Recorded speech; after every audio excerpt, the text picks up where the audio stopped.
a second.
طيب. We can cut that off.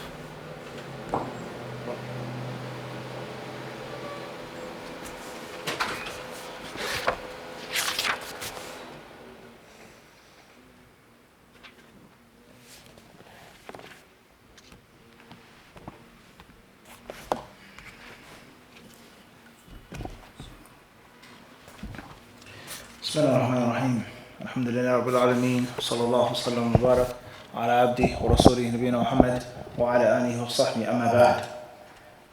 Kitab al-Hayd, the third book of Lulu Marjan, is that of al-Hayd, that of menses, that of menses. To start off with the recitation or the reading of the hadith, chapter number 1, باب مباشرة الحائض فوق الإزار. حديث عائشة رضي الله عنها قالت كانت إحدانا إذا كانت حائضا فأراد رسول الله صلى الله عليه وسلم أن يباشرها أمرها أن تتزر في فور حيضتها ثم يباشرها. قالت أيكم يملك إربه كما كان النبي صلى الله عليه وسلم يملك إربه. حديث ميمونة رضي الله عنها قالت كان رسول الله صلى الله عليه وآله وسلم إذا أراد أن يباشر امرأة من نسائه أمرها فاتزرت وهي حائض. Says here, chapter number 1. This is the translation. It says, fondling a menstruating wife after she has put on an izar, dress worn below the waist. Hadith 168, narrated Aisha radiallahu anha, whenever Allah's Messenger sallallahu alayhi wasallam wanted to fondle any of us during her periods, menses, he used to he used to order her to put on an izar and start fondling her. Aisha radiallahu anha added, none of you could control his sexual desires as the Prophet sallallahu alaihi wasallam could. Hadith 169, narrated Maymuna radiallahu anha, when Allah's Messenger sallallahu alaihi wasallam wanted to fondle any of his wives during their periods, menses, he used to ask her to wear an izar.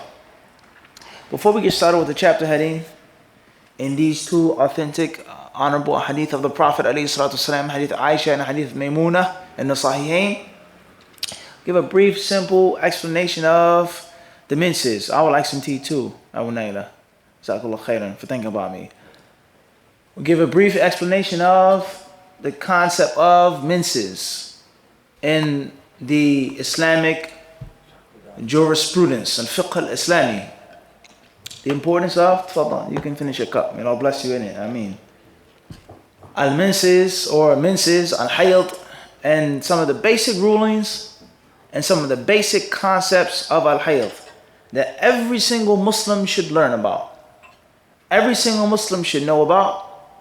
The basic things that every single Muslim should master regarding menses, regardless whether you're a man or a woman, whether you're married or single, whether you have sons or daughters, whether your daughters are small or of age, regardless whether you're a student of knowledge or a layman, a laywoman, you consider yourself to be a scholar, da'i, da'iyah, or whatever the case may be. Simple basic concepts that every single Muslim should have a general grasp of.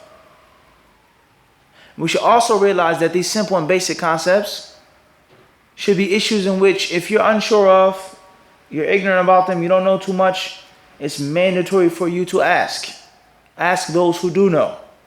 And it is haram, unlawful, for you to remain silent about them. It's haram for you to remain ignorant about those simple, basic ahkam rulings of menses. Unlawful. And then you fall into something haram or disliked. You fall into something that's a major sin. He says, I never knew that. I never heard that. I never thought that. I was never taught that. That's unlawful. Rather, you must ask about the basic necessities that you fall into, that you commit, that you practice, that come your way or you go towards them on a daily basis. On a daily basis. So therefore, if you're a man and you have a wife, you are going to come across many issues of menses on a daily basis. If you're a woman, you're going to come across the issues of menses, obviously, on a daily basis.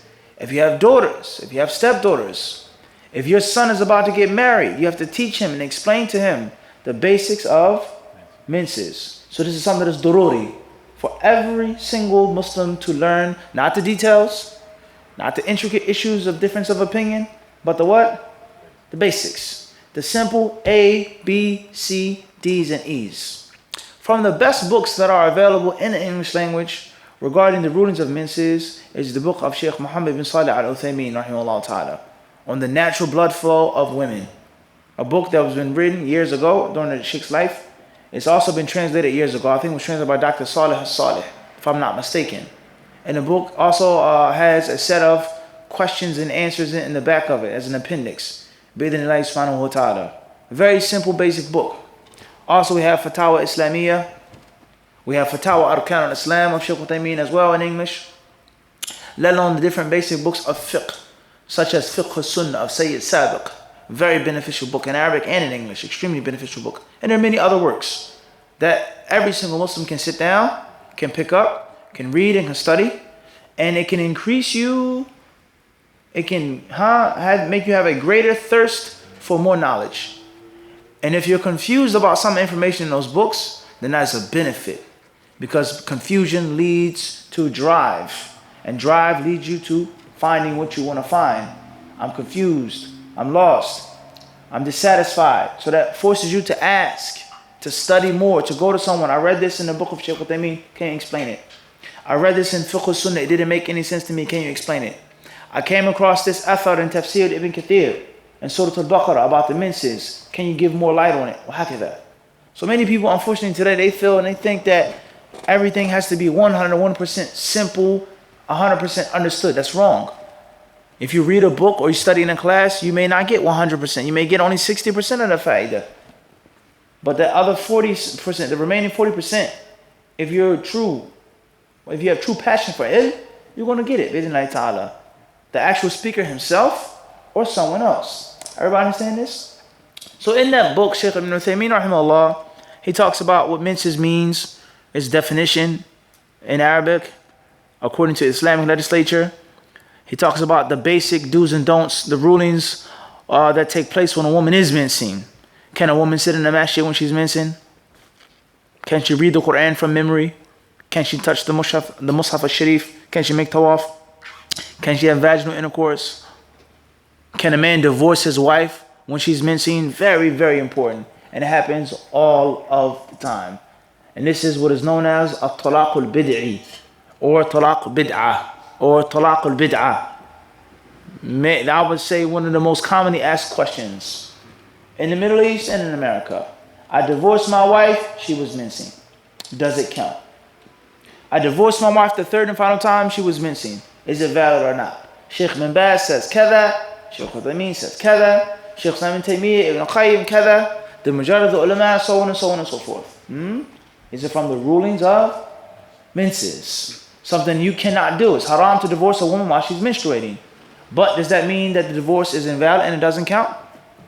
It's an issue that every Muslim should know the what? Basics of. Even if it's just one view that you were taught, and you blindly follow one madhab, but you're a layman person, that's sufficient. At least you know what to do.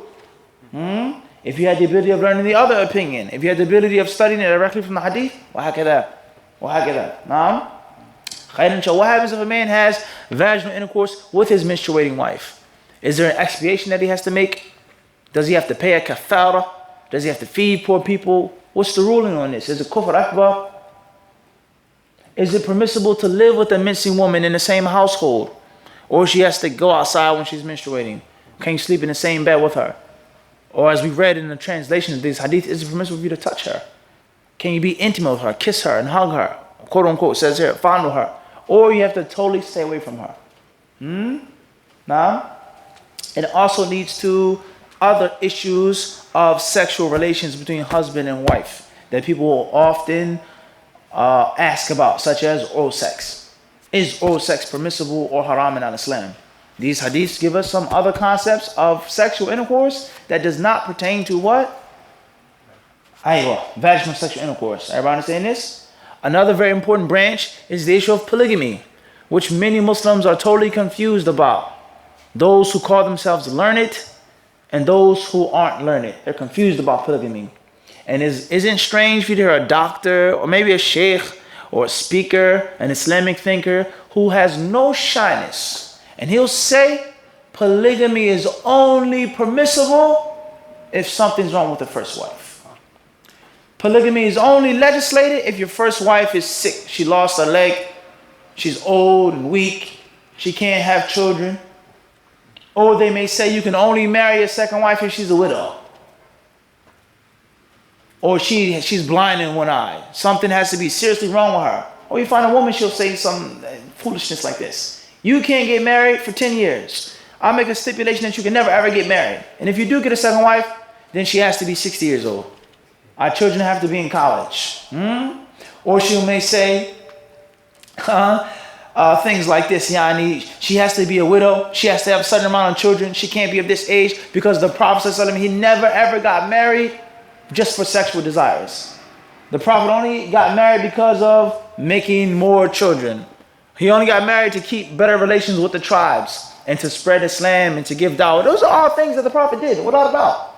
But for you to say that's the only reason why he did that, everybody understand this? What does this have to do with these hadiths? How does polygamy and the permissibility of marrying another woman for other than she's a widow or she's lost, she's in the street dying, no one can take care of her, she's a patient, just, take her in your home. How does this have to do with these two hadiths? How do we go from there, from here? How?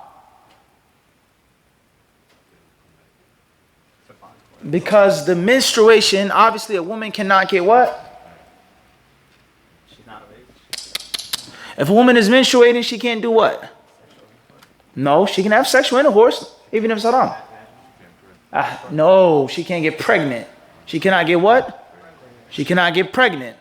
She cannot do what? Conceive. So if she can't conceive and the Prophet still wanted to be intimate with her, proves that there are other reasons behind sexual relations with your wife besides having a baby. Everybody understand this? And then people say you can only have sex, you're only supposed to have sex in Islam just for increasing your children. That's it. And that's batil. And that also applies to polygamy. They say you can only get married to another woman with a righteous intention. And if you just want to marry another woman just for no other reason, say, I want another wife. Yes, I'm not saying this is me. Somebody, he may say this, Sharif. A man, you may say, I want to marry a young, beautiful wife. If she has good akhlaq, alhamdulillah, good deen, alhamdulillah, children, widow or not. Yes, I want to marry a pretty wife. And I desire to have intercourse with her. I'm happy with my first wife. I have enough children, so on and so forth. In other words, a man may say, this is my main reason for getting a second wife. Not the deen, not because she's a widow, not because kada, but for what? Sex. That's it. Permissible sex in Islam, just like that. And then you'll find a mufti say, no, you can't do that. That's haram. Or the first wife said, no, you can't do that. You can only get a second wife for more children. You can only get a second wife because the first woman is what? This hadith refutes that. That the Prophet ﷺ, he saw intimate relations with his wives other than what? Reproduction. The woman is not getting pregnant. He isn't having vaginal intercourse with her, and he still has sexual desire. So that these hadiths, they pertain to that issue as well. We say from one thing, learn what? 10,000 things. Everybody understand this? Everybody clear on this or not? These misconceptions that people have because of them imitating the kuffar, loving the kuffar, being afraid of the kuffar, and wanting to eat at the table spread and taking a plate from the kuffar and being accepted in their world. How can you explain the Prophet having 9 wives? Oh, well, he only married this woman because kada, and he only married her for this reason, and that's the why he took on this wife, and Sauda was of age, and Khadija was old, what kada, batil, kullu batil. And the only reason why you're being apologetic is because you wish to be accepted by the non-Muslims. And you're afraid and embarrassed and shamed in their eyes. What they consider to be moral and what they consider to be immoral.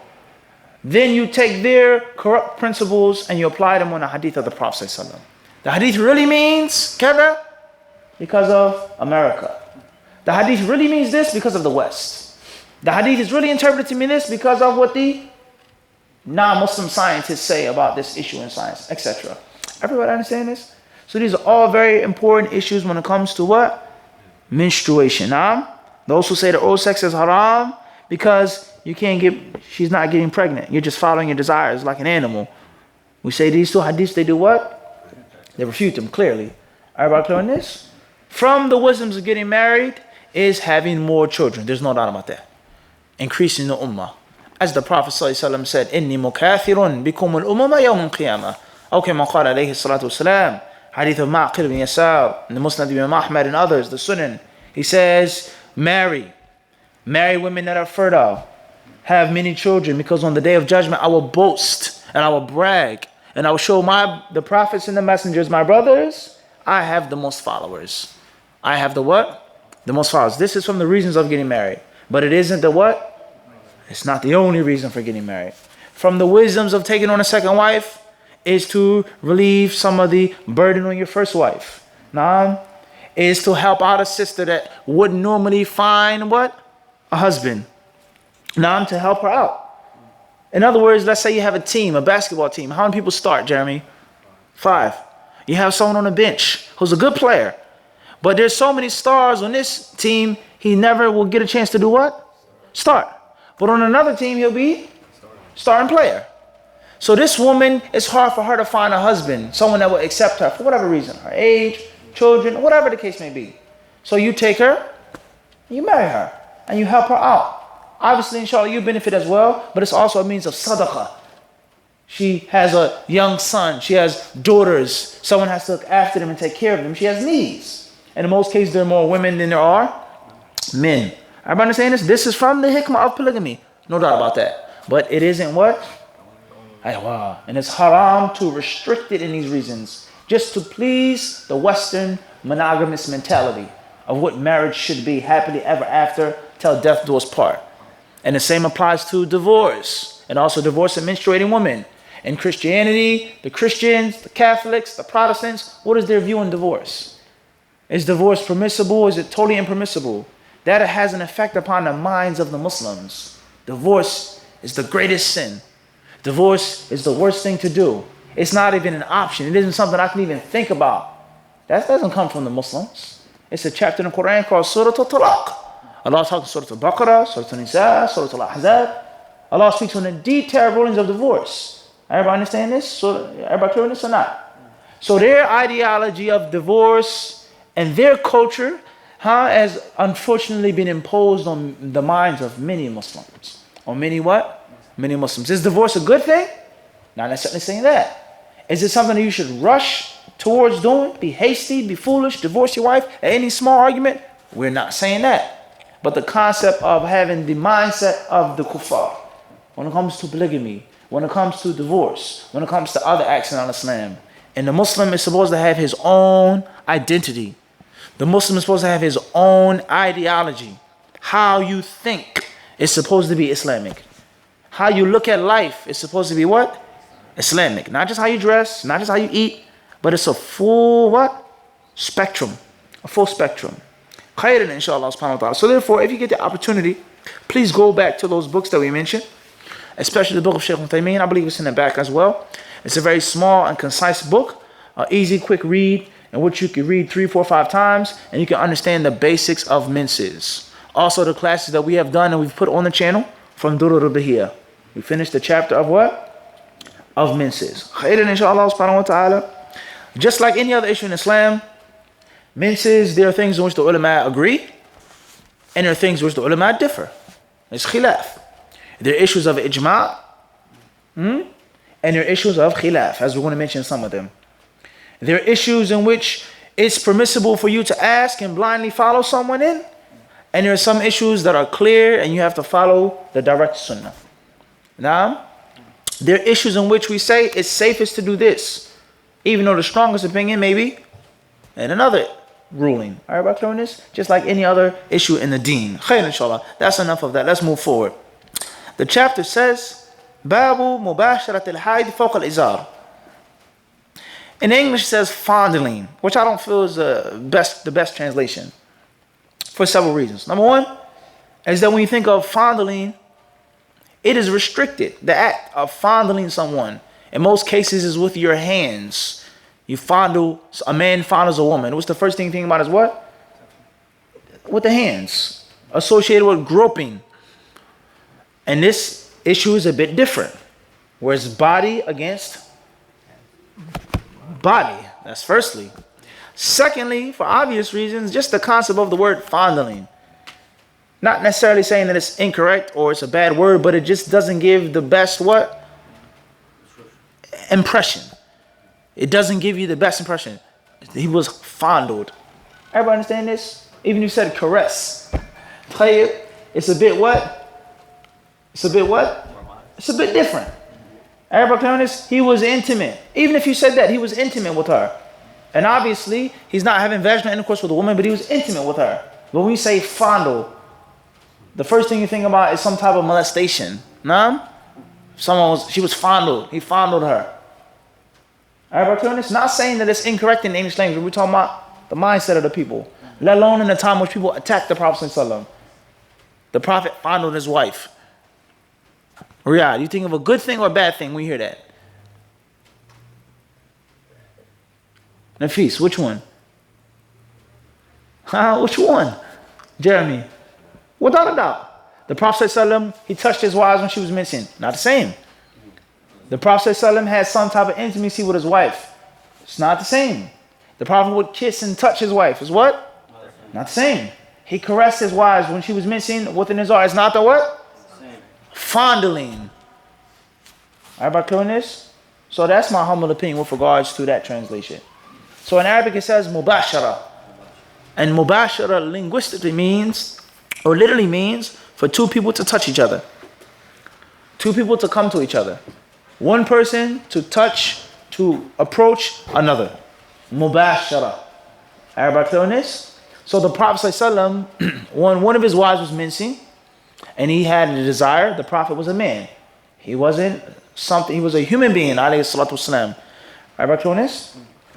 And this also refutes the people who say that the Prophet wasn't a human being. The Prophet ﷺ was of another type of creation.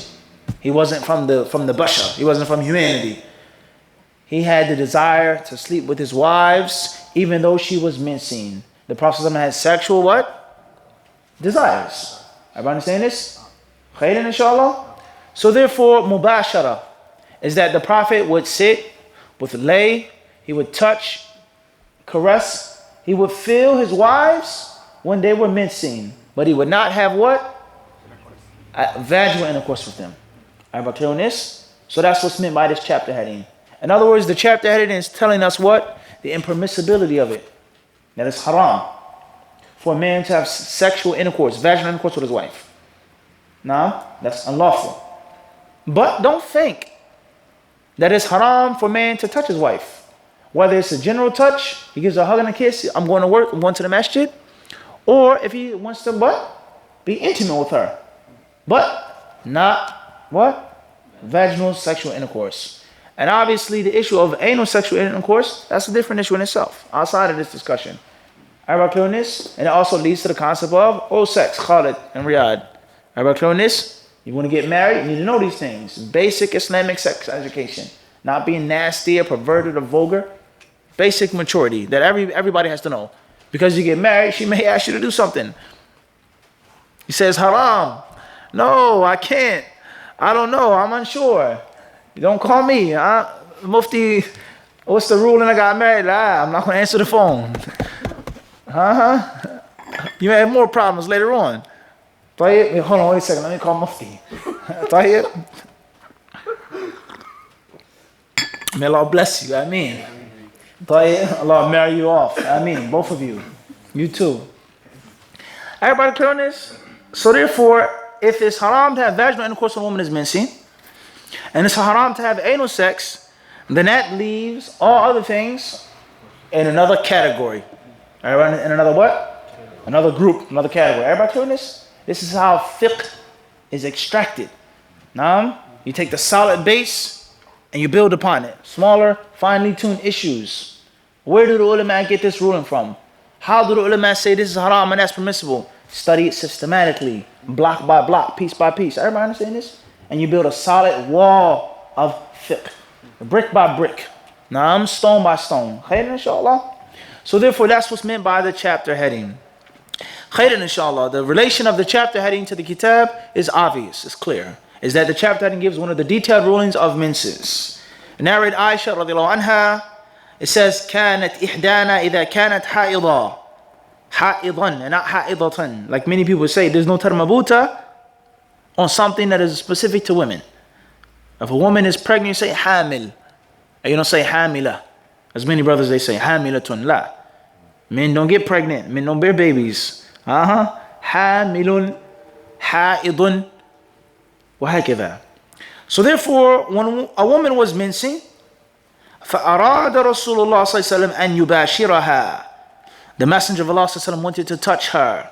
He wanted to be intimate with her. His sexual desires, he wanted to fulfill them with this woman. أمرها أن تتزر في فور حيضتها. As soon as she got her menses, he would tell her to put on an izar. In other words, it's permissible for a man to touch his wife from up top, and as other ulama explain, even from beneath, as long as he does not enter her vagina. Everybody understand this? If he wishes to touch her, fondle her, her arms, her legs, her behind, her breast, etc. As long as he does not what? Aywa. Everybody clear on this? Khairan, inshallah. The ruling of the izar, that's more of a precaution. That's more of a what? Of a precaution. Khairan, inshallah. The hadith then says, وَأَيُّكُمْ يَمْلِكُ إِرْبَهُ كَمَا كَانَ النَّبِيُّ صَلَّى اللَّهُ عَلَيْهِ وَسَلَّمْ يَمْلِكُ إِرْبَهُ. Aisha says, and which one of you could control his desires like the Prophet could control his? In other words, as if she's saying, you shouldn't even do this because you could slip. You get too close, and you what? And the Prophet ﷺ, he had control over his desires. This is permissible, and everything else is what? Everybody understand this or not? Everybody understand this? And we're going to get to the details with regards to what the ulama say about the permissibility of izar, from beneath the izar, etc. Khairan, inshallah. So the main fa'idah from this hadith is the permissibility of touching a woman who's mincing, the permissibility of lying in bed with a woman who's mincing, and a man fulfilling his sexual desires. If he just touches her, if he reaches climax, ejaculation, as long as it is not vaginal sexual intercourse. Khairan, inshallah. And as we said before, from the side issues of this hadith and the following are the concepts of oral sex and other sexual acts that do not pertain to menstruation nor the anus. Now, moving forward, hadith number 169. حديث ميمونة رضي الله عنها قالت كان رسول الله صلى الله عليه وسلم إذا أراد أن يباشر امرأة من نسائه أمرها فاتزرت وهي حائض. Narrated Maymuna, whenever the Messenger of Allah صلى الله عليه وسلم intended something from one of his wives, he would tell her to put on an izar. And she was mincing. And she was what? She was mincing. Khairan, inshallah. The hadith proves what the hadith of Aisha radiallahu ta'ala anha proves. Let's go on to the kalam of Nawawi rahimahullah ta'ala. He says, وَأَمَّا أَحْكَامُ الْبَابِ فَاعْلَمْ أَنَّ مُبَاشَرَةَ الْحَيْضِ أَقْسَامٌ أحدها أن يباشرها بالجماع في الفرج فهذا حرام بإجماع المسلمين بنص القرآن العزيز والسنة الصحيحة. قال أصحابنا ولو اعتقد مسلم حل جماع الحائض في فرجها صار كافرا مرتدا ولو فعله إنسان غير معتقد حله فإن كان ناسيا أو جاهلا بوجود الحيض أو جاهلا بتحريمه أو مكرها فلا إثم عليه ولا كفارة. وأن وطئها عامدا عالما بالحيض والتحريم مختارا فقد ارتكب معصية كبيرة نص الشافعي على أنها كبيرة وتجب عليه التوبة. وفي وجوب الكفارة قولان للشافعي أصحهما وهو الجديد وقول مالك وأبي حنيفة وأحمد في إحدى الروايتين، وجماهير السلف أنه لا كفارة عليه.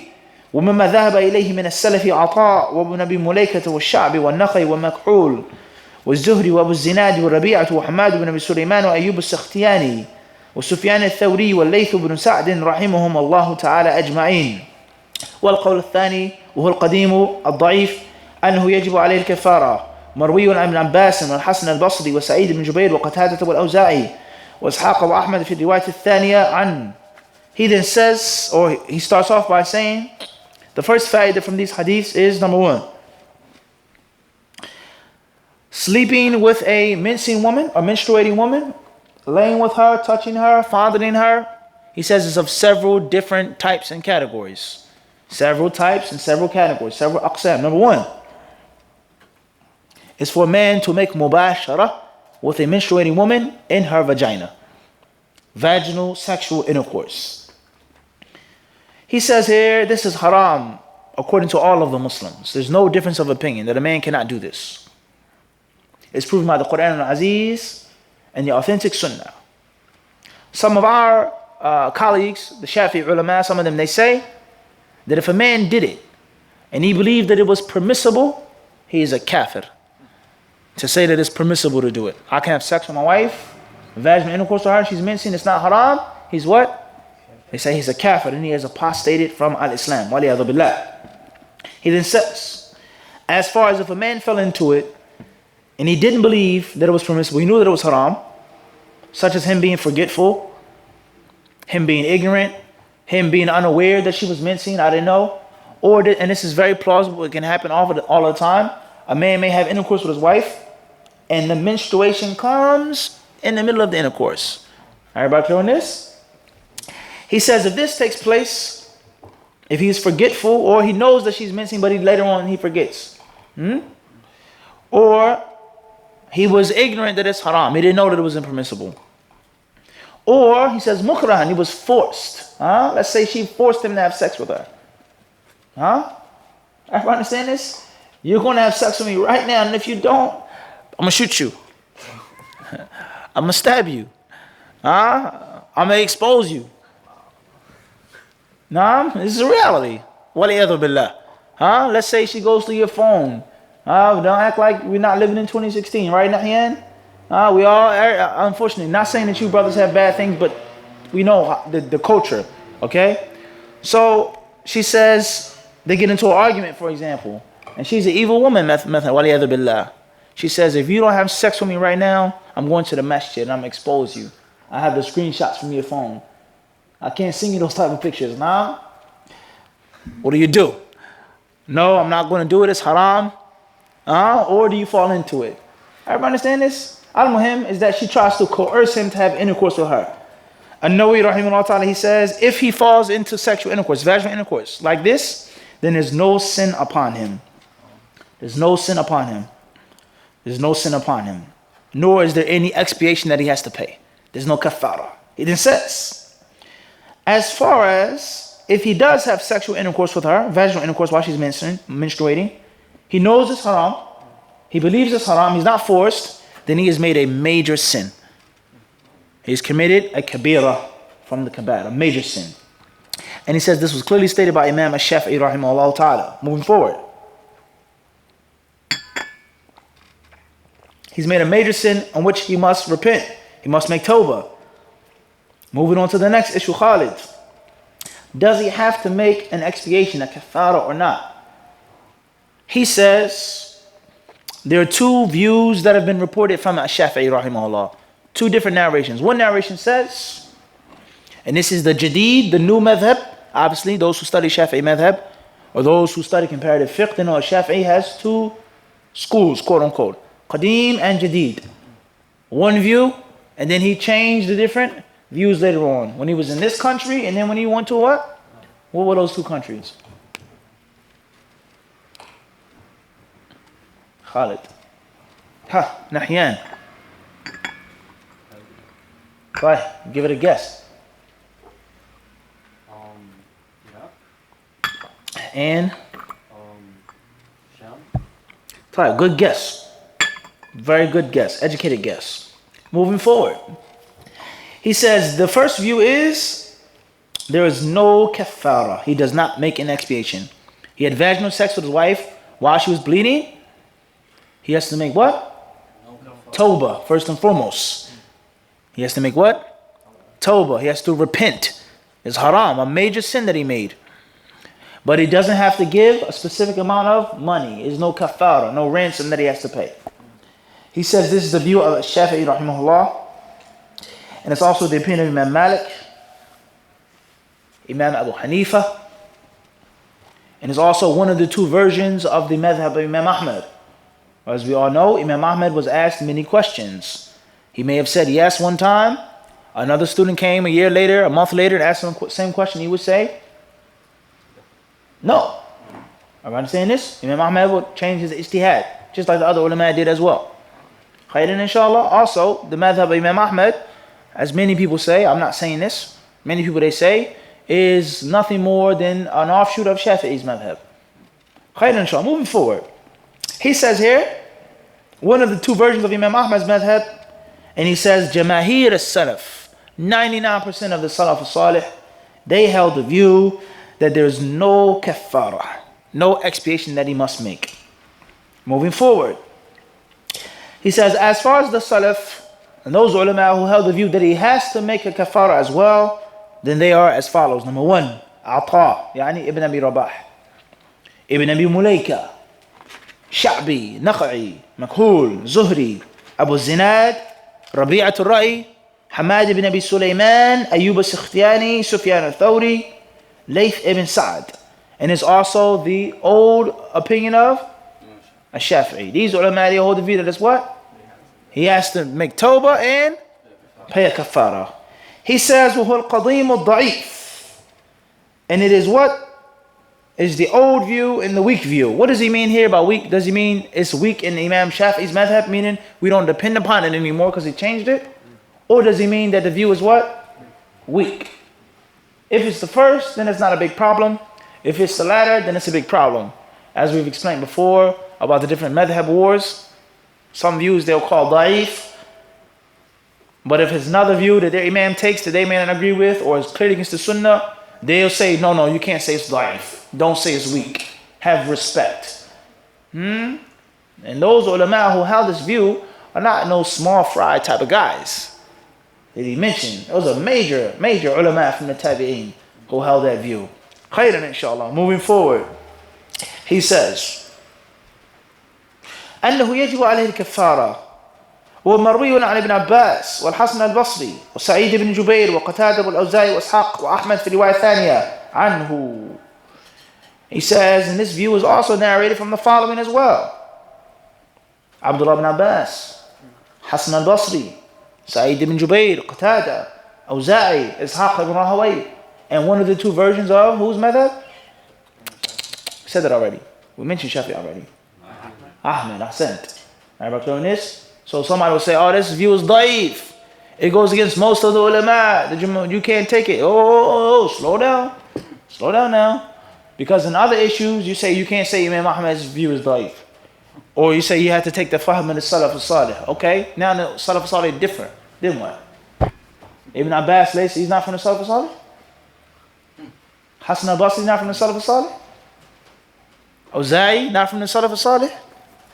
Qatada, Sa'id ibn Jubair, Ishaq ibn Rahawayh, he's not from the Imam, the Imams? As we have explained before, the contradiction of many people. It says haram for you to go against this. You can't say this. No. You can't understand the hadith by yourself. Yeah. Now what do you do? Everybody understand this? Khairan inshallah. Moving forward, he then says, وَاخْتَلَفَ هَؤُلَاءِ فِي الْكَفَّارَةِ فَقَالَ الْحَسَنُ وَسَعِيدُ عِتْقُ رَقَبَةٍ وقال الباقون دينار أو نصف دينار الاختلاف منهم في الحال الذي يجب فيه الدينار ونصف الدينار. هل الدينار في أول الدم ونصفه في آخره أو الدينار في زمن الدم ونصفه بعد انقطاعه. وتعلقوا بحديث ابن عباس المرفوع من أتى امرأة وهي حائض فليتصدق بدينار أو نصف دينار، وهو حديث ضعيف باتفاق الحفاظ، فالصواب أن لا كفارة والله أعلم. He then says,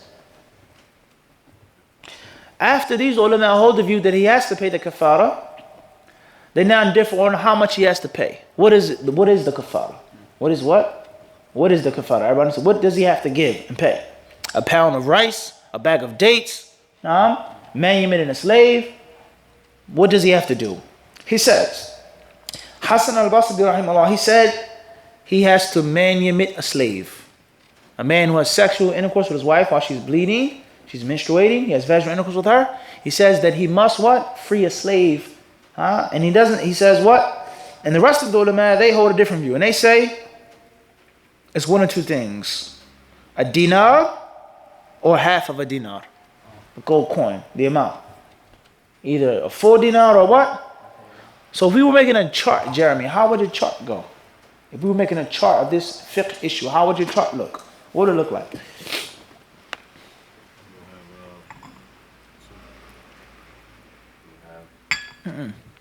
Before the chart, what would be the first box or square?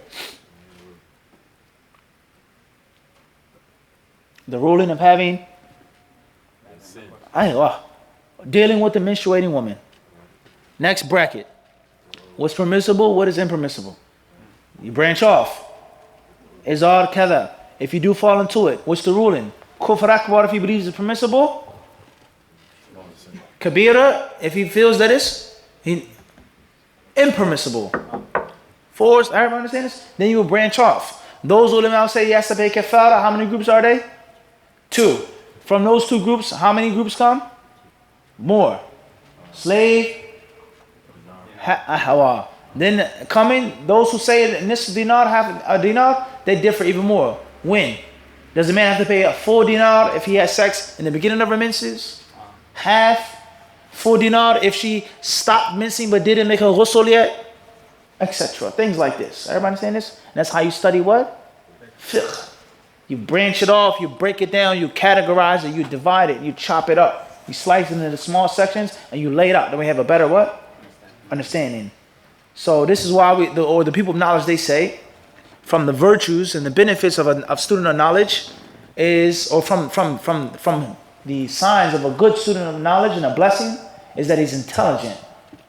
And the more intelligent you are naturally, the easier it is for you to do what? Decipher it in your head. I have this chart, what? In my head. In my head. Well, you have to write it on paper. Everybody understand this? And the intelligence that you're not born with, the ulama, they say you are to gain that intelligence. Learn it. Force yourself to get it. Obviously, there's some things that are naturally endowed. Naturally given by Allah. Some people are naturally born more intelligent than others. And if they work hard, if they study hard, if they're sincere, if they follow the way, then hypothetically they'll go farther than those who have. Look at that. Or someone who he wasn't born that smart naturally, but he's a harder worker, more sincere. He studied longer. He's more humble, more respectful. He may go further than the one who has by nature, just like in sports, right? This person is talented, but injury, he didn't study hard, didn't practice hard, he wasn't devoted and committed to the sport like the other one was. No? And I'm sure you have plenty of names that you can mention, football players now, winning Super Bowls, drafted, when? Not even drafted. Everybody understand this? Some Super Bowl quarterbacks used to stack cans in the supermarket, literally. I don't know if you know who he is. He used to stack cans in the supermarket. And he went on to win Super Bowls. Everybody understand this and break records. So it doesn't mean that you're going to go far just because you have natural talent. However, if you have natural talent, with hard work, with sincerity, with commitment, then that's what? Everybody understand this? Everybody understand this? So you always have to work hard. However, from the etiquette of a talib al-ilm is that he should be what? Smart. He should be witty. Should be quick. Quick senses. Naam, inshallah ta'ala. Khayr, inshallah. Al-Muhim, we're going to stop here tonight. Hopefully in our next class, we'll continue reading the Kalam of Nawawi, very important issues, the details of what you can and cannot do with regards to the izar. Allah subhanahu wa ta'ala surely knows best.